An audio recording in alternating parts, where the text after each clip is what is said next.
감사합니다. 예, 오늘 교회 30주년 맞이해서요, 34주년 맞이해서 우리 지난 좀 사진들을 좀 돌아보면서 좀 추억을 해보려고 합니다. 우리 영상 짧게 만들었는데 함께 좀 나누실게요.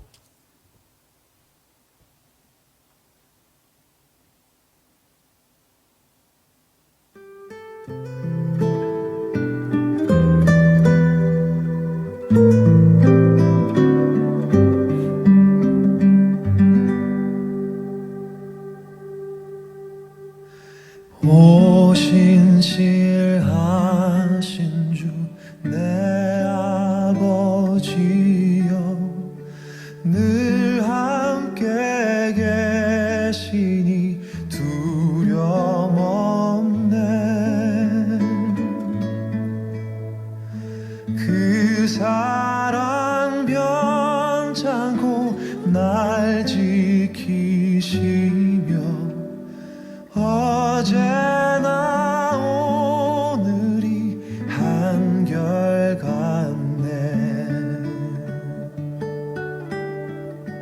오신실하신 주, 오신실하신 주, 날마다 자비를 베푸시며 일용할 모든 것 내려주시니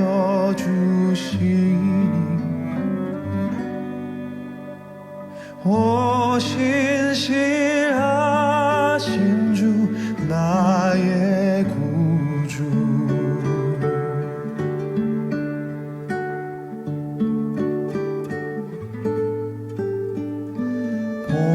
봄철과 또 여름, 가을과 겨울, 해와 달 별들도 다 주의 것.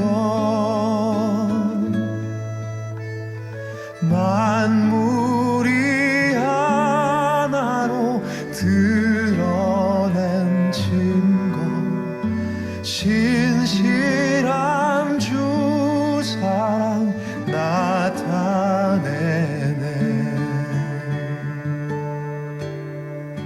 오신실하신 주, 오신실하신 주, 날마다 자비를 베푸시며 일용할 모든 것 내려주시니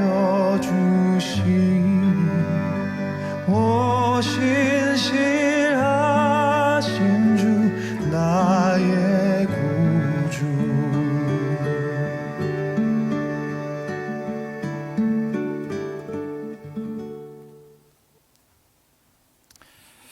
예, 저 그 영상 중에 우리 소천하신 우리 권사님 얼굴도 뵙고, 예, 영상을 이렇게 보면서 그런 생각이 들었어요. 오늘 이 자리에 참 오고 싶으셨던 분들, 또 여러 가지로 또 힘드셨던 분이 얼마나 많을까. 그리고 또 이 자리에 오기까지 또 우리가 얼마나 또 하나님 은혜 가운데 우리가 살았다는 것을 다시 한번 느끼게 됐습니다. 여러분,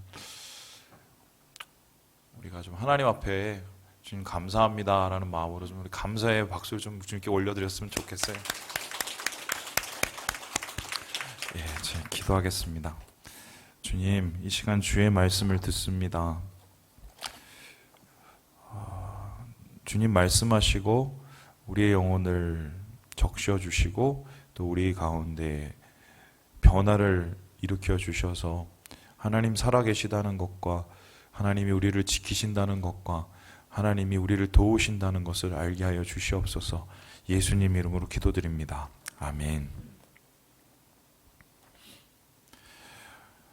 오늘은 우리 교회 생일입니다. 호원 3일교회가 창립한 지 34년이 되었습니다.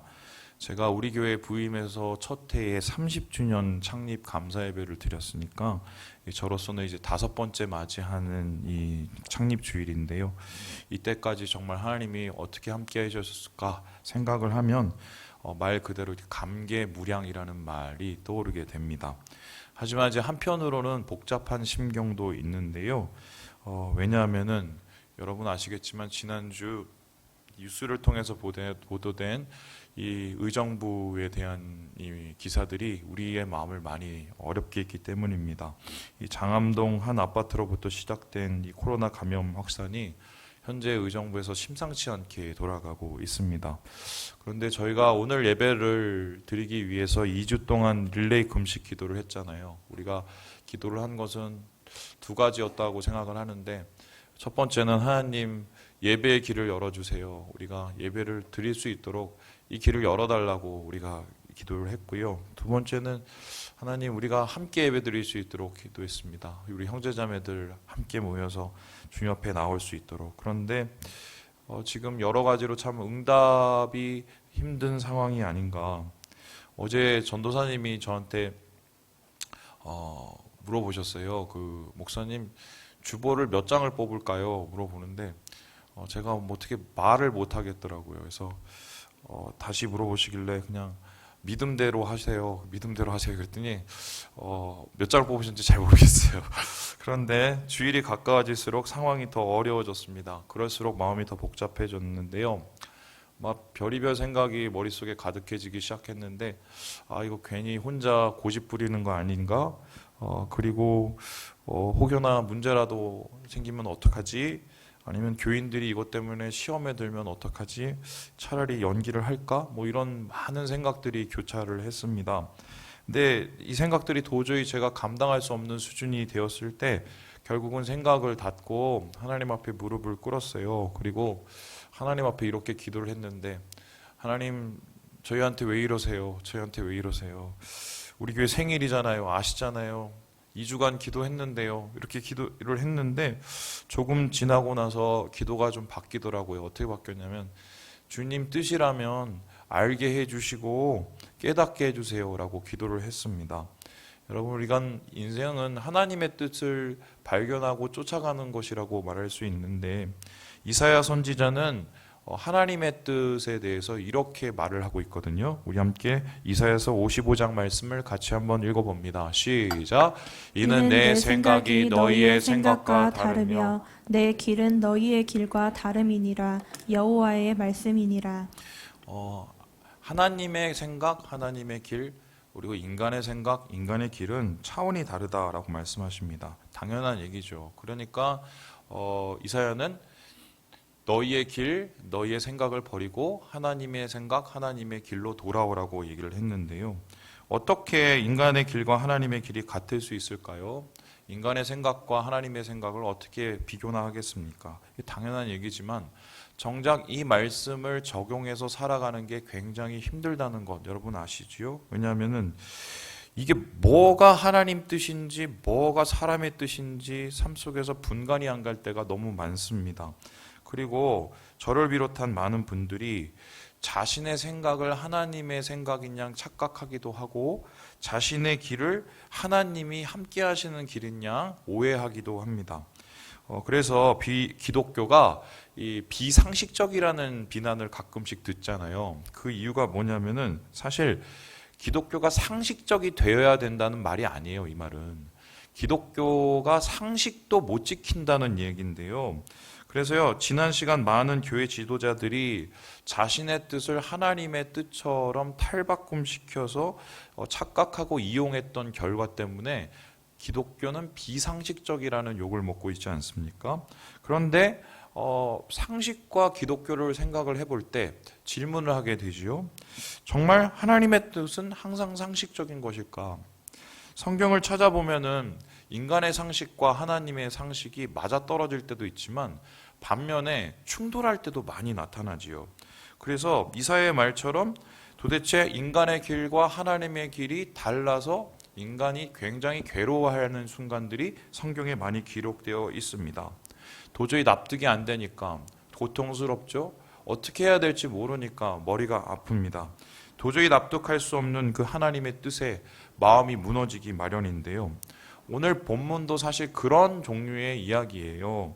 하나님의 부르심을 받은 선지자 엘리야가 하나님의 명령대로 아합 왕 앞에 섭니다. 그리고 아합 왕 앞에서 너희 죄 때문에 이 땅 가운데 비가 내리지 않을 거야. 하늘이 닫힐 거야 라고 얘기를 했어요. 3년 반을 그렇게 하고 하나님의 말씀이 이룰 때까지 이것이 이루어지지 않는다고 얘기를 했습니다. 물론 여기 굉장히 그 최고 지도자 앞에서 큰 소리를 치는 게 힘들지만 멋있죠. 그리고 담대하고요. 하지만 그 이후에 엘리야에게 나타난 모습, 엘리야에게 하나님이 명령하신 모습은 조금 초라하고 납득이 안 되는 게 많아요. 우리 함께 우리 3절 4절의 말씀을 같이 한번 읽어보겠습니다. 시작. 너는 여기서 떠나 동쪽으로 가서 요단 앞 그린 시냇가에 숨고 그 시냇물을 마시라. 내가 까마귀들에게 명령하여 거기서 너를 먹이게 하리라. 하나님께서 엘리야에게 뭐라고 말씀하셨냐면 피해라. 근데 어디로 피하냐냐? 그릿 시냇가로 피해라 라고 얘기합니다. 그릿 시냇가가 어딜까 얘기했을 때 사람들이 무슨 야복강 근처라고도 하고 뭐 어디라고도 얘기하는데, 제가 이스라엘 가봤을 때 여기가 그릿 시냇가라고 말하는 데만 3군데를 다 가봤어요. 근데 북쪽, 서쪽, 동쪽 다 다른데 공통적인 특징이 뭐냐면 사람이 도대체 있을 수 없는 곳이에요. 그런데 거기에 가서 엘리야에게 말하기를 머물고 피할 때 가만히 있으면 까마귀가 너한테 먹을 것을 갖다 주면 그것을 가지고 먹으라고 얘기했습니다.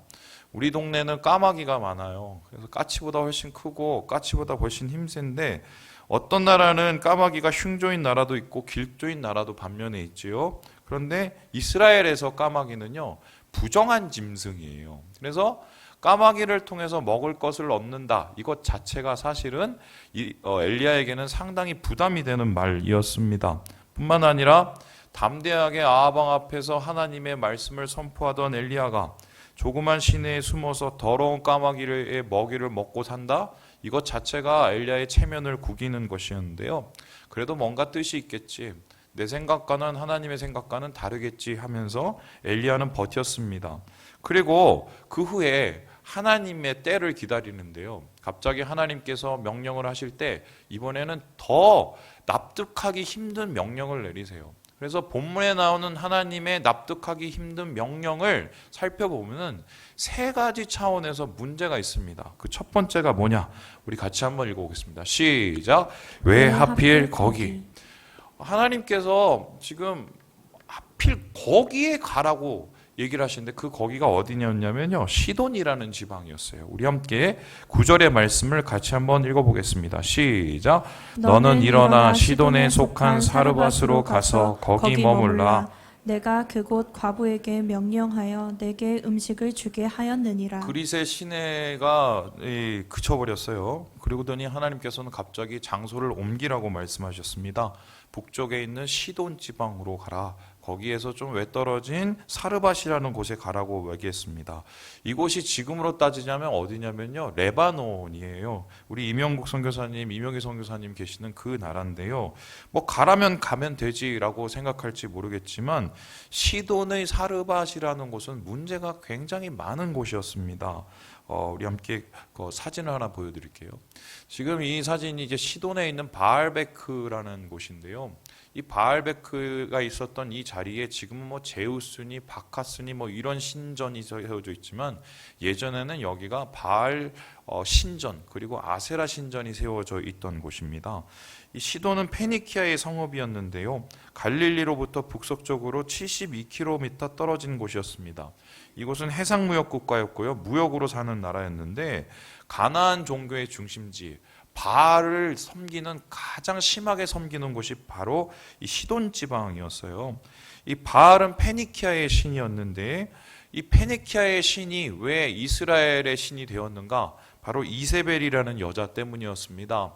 아합에게 시집 온 이세벨이 자기가 섬기는 바알을 데리고 와서 북이스라엘에게 바알을 퍼뜨렸는데요. 이를 통해서 하나님이 극악하게 분노를 하시는 이 바알의 숭배가 가나안 전체, 이스라엘 전체를 오염시켰던 것이죠. 그런데 하나님께서는 지금 바알 신앙을 무너뜨리고 바알 신앙으로부터 이스라엘을 돌아오게 하기 위해서 엘리야를 세웠는데, 그리고 아합 왕에게 서게 하셨는데 그 사람을 지금 바알의 본거지인 그 사르밧이라는 곳으로, 시돈이라는 곳으로 가게 하신 것입니다.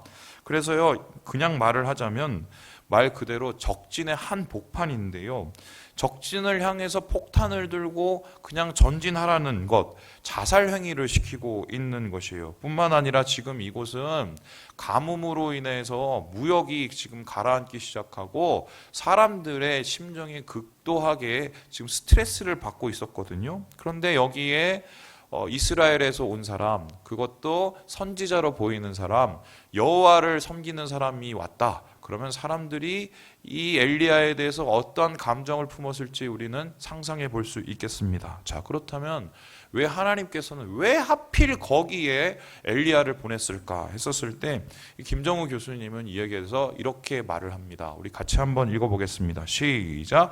하나님께서 적진에서 자신의 주도권을 보여주기 위하여 엘리야를 이곳으로 보내신다. 이스라엘의 문제는 두로의 바알을 숭배하는 것 때문에 생겼으므로 바알의 숭배의 본산지에서 하나님의 지혜와 능력을 드러내실 필요가 있었다. 주님은 자신의 능력이 이스라엘 지역 안에만 한정되어 있지 않음을 보여주고자 하신다. 3년 반 동안 가뭄이 들어서 엘리야는 그 3년 반을 피해 있어야 됐는데 하나님께서는 이 3년 반을 그냥 보내시게 하는 게 아니라 엘리야를 지금 만들어 가셨어요. 그래서 엘리야를 통해서 하나님의 큰 일, 이스라엘을 변화시킬 수 있는 그 큰 싸움을 준비하게 하신 거죠. 그래서 그 준비를 어디서 시켰냐? 강하게 사르밧이라는 곳, 시돈에 가서, 적진에 가서 제대로 거기서 훈련을 시키고 바알 신앙과 맞서고 싸우게 하십니다. 재미있는 것이 이 사르밧이라는 이 단어의 뜻이 뭐냐면요, 정련소라는 뜻이에요. 정련소. 그러니까 하나님께서는 일부러 여기 하필 거기에 보내셔서 바알 신앙의 근거인 그곳에서 그의 믿음을 시험하시고 그의 믿음을 정련하심으로 큰 싸움을 준비할 수 있는 시간을 마련하셨다. 그 정련소를 통해서 엘리야를 세우고 엘리야를 통해서 승리를 준비하신 것이라고 할 수 있겠습니다. 그래서 이곳에서 엘리야는 바알과 대적할 준비를 하고 그곳에서 바알을 섬기는 수많은 사람들이 아무것도 아니며 하나님이 진짜 참신이라는 것을 나타냈던 것이죠. 실제적으로 엘리야의 원래 이름은 엘리야후인데요. 이게 뜻이 뭐냐면 나의 하나님은 여호와시다라는 뜻인데요. 그의 말처럼, 그의 이름처럼 그 사르밧이라는 곳에서 그 훈련을 시키시기 위해서 하나님께서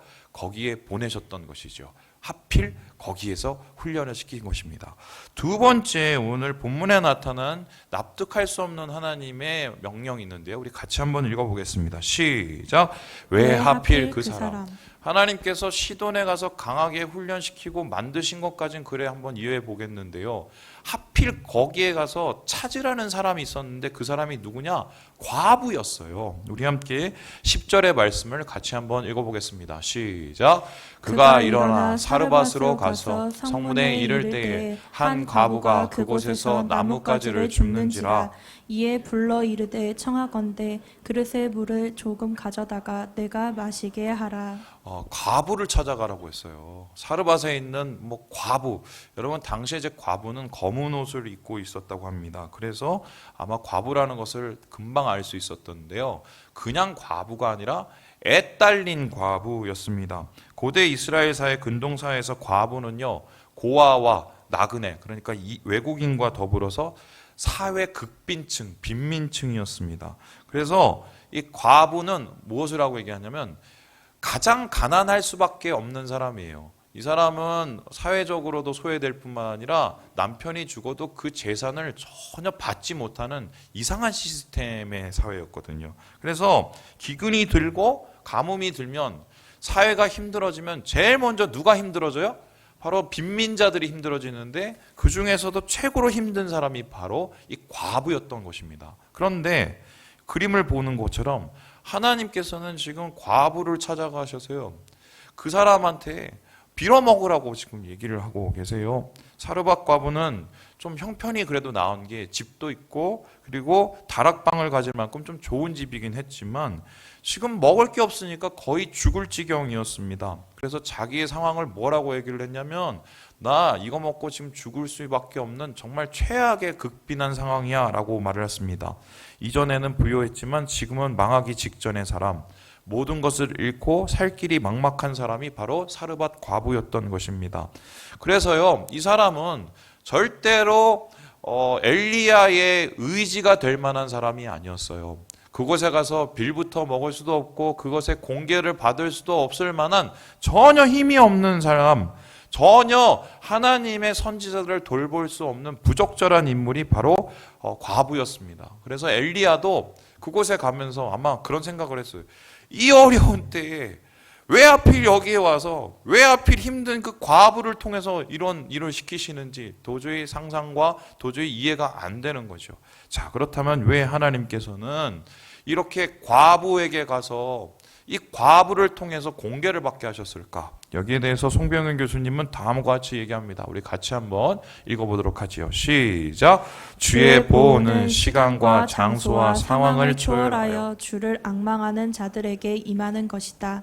하나님의 구원의 손길이 사회에서 가장 소외되고 힘이 없는 낮은 자에게 임했다는 것도 우리에게는 큰 위로와 도전이 된다. 저는 요즘에 가장 묵상을 많이 하는 말씀이 긍휼에 대한 말씀인데요. 심판과 진노 중에서도 긍휼을 잃지 않으시는 하나님에 대한 묵상을 많이 합니다. 그런데 이 말씀이 어려움 속에 있는 분들에게 많이 힘이 되는 게 뭐냐면요. 하나님께서 이 전체적인 가뭄으로 고난을 받고 있는 이때에 이방인, 과부 그리고 애딸린 과부에게까지 하나님의 긍휼을 멈추지 않았다는 것입니다. 재미있는 것은 과부는 이 남편이 없는 사람이잖아요. 근데 남편을 그 당시 아람으로 뭐라고 그러냐면 바알이에요. 그래서 바알이 없는 사람이 이 과부인데요. 하나님께서는 바알이 없는 이 여인을 하나님께서 돌보시고 관심을 가지신다는 것을 나타낸 것입니다. 엘리야를 통해서 그에게 은혜를 베푸시고 살 길을 열어주시기 바랐던 건데요.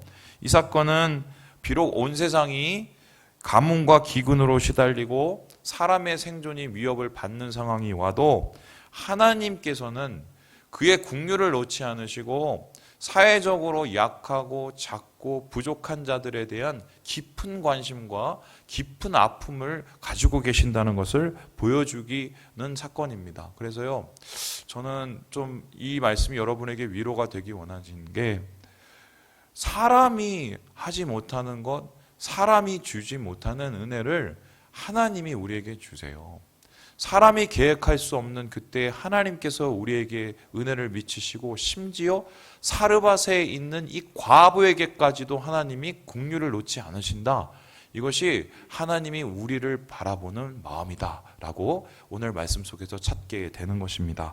마지막으로 오늘 말씀에 나오는 도대체 납득이 안 되는 하나님의 말씀은 무엇일까? 우리 같이 한번 읽어보겠습니다. 시작. 왜 하필 그것? 하나님께서 적진에 그냥 넣으셨어요. 그리고 그곳 속에도 제일 힘없는 과부에게 가셨어요.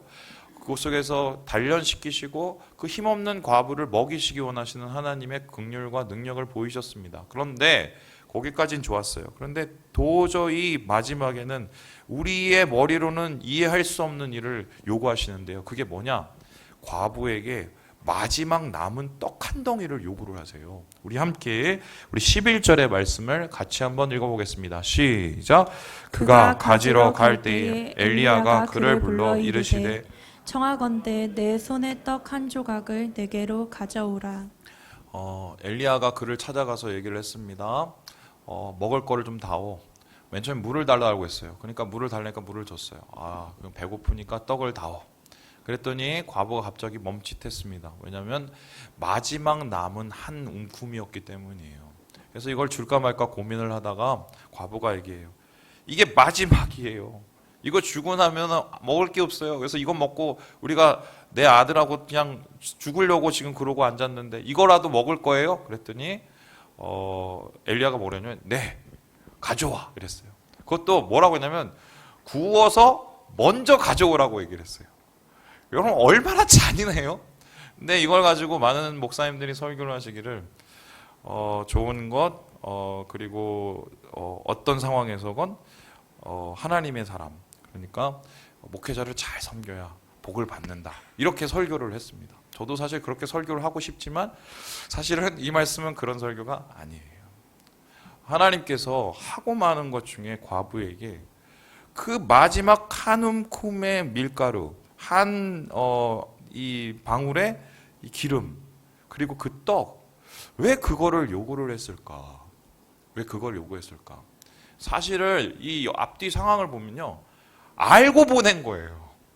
그 마지막 이 한 움큼이라는 걸 알고 거기에 보낸 거거든요. 그럼 하나님께서 왜 굳이 이 벼룩의 간을 엘리야를 통해서 뽑아먹기 원하셨을까? 아마 엘리야가 이 얘기를 하면서도 굉장히 마음이 쓰렸을 거예요. 그런데 하나님이 그렇게 하라고 하시니 어쩔 수 없이 말은 전했지만 말을 하고도 민망한 그런 상황 아니었겠습니까? 그런데 과부는요, 거절을 했음에도 불구하고 엘리야가 다시 달라고 하니까 이렇게 했어요. 우리 함께 15절 16절 말씀을 같이 한번 읽어봅니다. 시작. 그가 가서 엘리야의 말대로 하였더니 여호와께서 엘리야를 통하여 하신 말씀같이 통에 가루가 떨어지지 아니하고 병에 기름이 없어지지 아니하니라. 저는 거기에 가서 참 힘든데도 그거 마지막까지 달라고 한 엘리야도 대단한 사람이지만 그거를 듣고 고민하다가 마지막 한 움큼을 엘리야에게, 그것도 나그네에게 준 이 여인도 대단한 사람 같아요. 고민을 했어요. 무슨 마음으로 이것을 줬을까? 분명히 엘리야는 그렇게 얘기했어요. 이걸 주면은 하나님이 너에게 좋은 것으로 베푸실 거야. 그런데 여러분, 지금 이 여인은 그것을 전혀 믿을 수가 없는 상황이지요. 뿐만 아니라 여호와를 믿고 여호와를 알고 살아온 사람이 아니라 이방인 과부로서 한마디로 하나님과 별로 상관이 없는 사람이란 말이에요. 그런데 놀라운 것은 이 여인이 마음이 움직여요. 어떤 학자들은 그렇게 얘기하더라고요. 어차피 먹고 죽고 그냥 같이 먹고 죽자, 뭐 그런 생각이 아니었을까. 그 말이 맞든 아니면 정말 한번 마지막 소망이라도 걸어보자 라고 생각을 하고 엘리야를 걸었을지 모르겠지만 어쨌든 했어요. 불완전하고 온전치 못한 믿음의 모습이지만 어쨌든 순종을 하고 그렇게 드렸어요. 드렸더니 정말 엘리야를 통해서 한 하나님의 역사와 하나님의 기적이 그의 가정에 나타나고 그의 가정이 어려움 속에서도 어려움을 당치 않고 생계를 유지하고 생존을 유지할 수 있는 그런 상황이 열렸다. 이게 오늘의 말씀이거든요. 이 말씀에 대해서 찰스 스윈돌 목사님은요, 이런 메시지를 우리에게 전하는데 우리 같이 한번 읽어보겠습니다. 시작. 하나님의 약속에 조건이 있다면 그것은 바로 순종의 믿음이다. 순종의 믿음이 있어야만 하나님의 약속이 실현된다. 하나님의 신실하심과 순종의 믿음이 결합하면 기적이 나타난다. 엘리야와 과부는 용광로와 같은 시련 속에서 순종했고 하나님은 기적을 베푸셨다. 통에 밀가루가 그치지 않았고 병에 기름이 다하지 않았다. 이 과부는 얼마든지 변명을 댈 수 있었어요. 당신 나하고 다른 민족이잖아요. 나는 여자고 당신은 남자잖아요. 나는 과부잖아요. 얼마나 많은 이유를 댈 수 있었어요. 그런데 그렇게 하지 않았어요. 왜 그러는지는 잘 몰라요. 그런데 그렇게 하지 않았어요. 그리고 엘리야의 말이 하나님 말이라고 믿고 작은 순종을 보였거든요. 그런데 그 순종을 통해서 하나님의 기적을 보았다.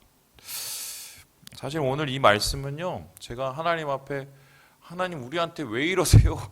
기도를 하는데 하나님이 주신 말씀이에요. 이 말씀을 하나님이 갑자기 저한테 턱 주셨어요.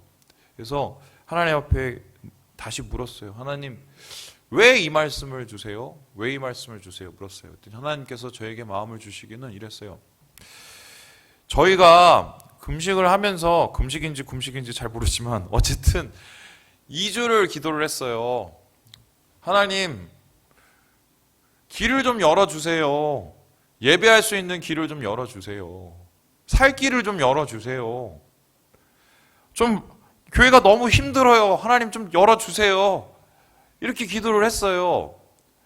계속 기도를 했어요. 하나님, 긍휼을 좀 베풀어 주세요. 좀 예배할 수 있는 이 마음껏 일은 못하더라도 좀 함께 모여서 예배할 수 있도록 좀 긍휼을 베풀어 주세요. 그런데 우리의 그 기도 끝에 하나님이 의정부 감염 확산 이런 응답을 주셨거든요. 도대체 납득이 안 되는 이 상황, 하필 이 시간, 하필 이때, 하필 이 기도 끝에 갑자기 하나님이 저에게 그런 말씀을 물으시는 거라는 마음이 들었어요. 정말 예배하기 원하니? 저는 하나님 앞에 하나님 예배길을 열어주세요 라고 기도를 했거든요. 예배 드릴 수 있는, 우리가 예배를 드릴 수 있어도 뭐 드리지 못하니까 하나님이 허락해 줘야 되니까 예배길이 열리니까 예배를 좀 드릴 수 있도록 길을 열어주세요 라고 하나님 앞에 기도를 했는데요.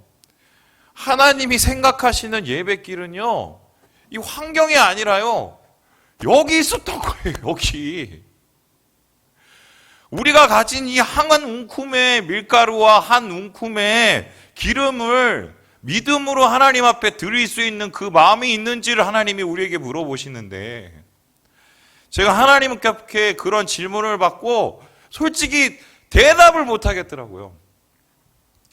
사모하죠. 예배 드리고 싶지요. 그런데 상식선이 넘어서고 또한 우리의 상황이 어려워지고 우리의 환경이 도대체 따라지지 않고 내 생각과 내 판단과 내 뜻하고 맞지 않으면 그때부터는 우리의 마음이 다쳐요. 그리고 우리가 예배를 못 드리고 하나님 앞에 나아가지 못하는 게 하나님이 열어주시지 않아서 그런 거라고 얘기를 하거든요. 맞는 얘기예요. 맞는 얘기인데 하나님은 우리의 마음속에서 다시 묻고 계세요. 그래도 예배 드리고 싶니? 그래도 나를 만나고 싶니? 너한테 있는 그 떡 한 덩이가 얼마나 중요한지 아는데 그거 나한테 주면 안 되니? 그걸 통해서 내 역사를 보면 안 되니? 하나님이 저에게 그렇게 질문을 하시는데 제가 그 질문에 대해서 뭐라고 대답을 하기에 부족한 저의 믿음을 보고 참 마음이 아팠습니다.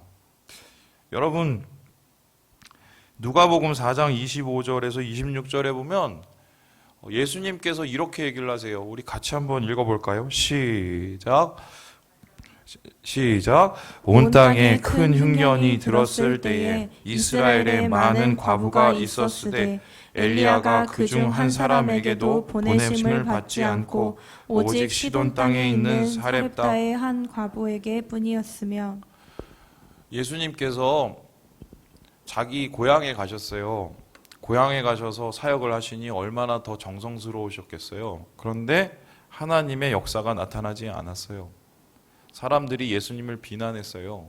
아니, 너 능력 많다며, 뭐 갈릴리에서 이런저런 거 저런 거 많이 했다며, 근데 우리 고향 와서는 왜 그 모양이야? 해봐. 핍박을 했어요. 그랬더니 예수님이 이 말씀을 하신 거예요. 그 수많은 과부 중에 은혜를 받은 과부는 사렙다 과부, 이 한마디로 이 본문에 나온 그 과부인데, 너희에게 정말 있어야 될 그 믿음의 순종이 도대체 무엇이냐 질문을 했거든요. 그게 마음에 안 들어서 이 예수님의 고향 사람들이요, 예수님을 절벽에 떨어뜨리려고 죽이려고 내몰았어요. 여러분, 지금은요 참 강팍한 시대예요. 강팍한 시대예요. 참 살기 힘들어질 거예요. 죄송한데 그럴 것 같아요. 여러분 아시겠지만 그 바이러스보다 가난이 더 무서워요. 제가 경험을 해보니까. 근데 우리의 곡간이 줄어들면 아마 우리의 마음도 굉장히 흔들릴 것 같아요. 그런데 오늘 주님께서는 사르밧 과부의 믿음을 통해서 도대체 이해되지 않는 상황 속에서도 하나님의 명령에 순종한 엘리야의 순종을 통해서 우리에게 필요한 믿음의 그릇, 은혜의 그릇, 하나님의 역사의 그릇이 무엇인지를 질문하고 계십니다. 우리 사랑하는 우리 3.1 가족 여러분, 저는 정말 여러분들이 복 받기를 바래요. 정말 잘 됐으면 좋겠어요. 이 어려운 시기에 정말 여러분들 다 건강했으면 좋겠어요. 그런데 제가 이렇게 바라니 우리 주님은 얼마나 바라겠습니까? 오늘 이 과부와 엘리야처럼 믿음의 순종을 보이시고 마지막 남은 떡 한 그릇을 하나님 앞에 올려드림으로 끊이지 않는 끊이지 않는 항아리의 기적을 누리시는 우리 모든 형제 자매들 되시길 주님의 이름으로 축원합니다. 기도하겠습니다.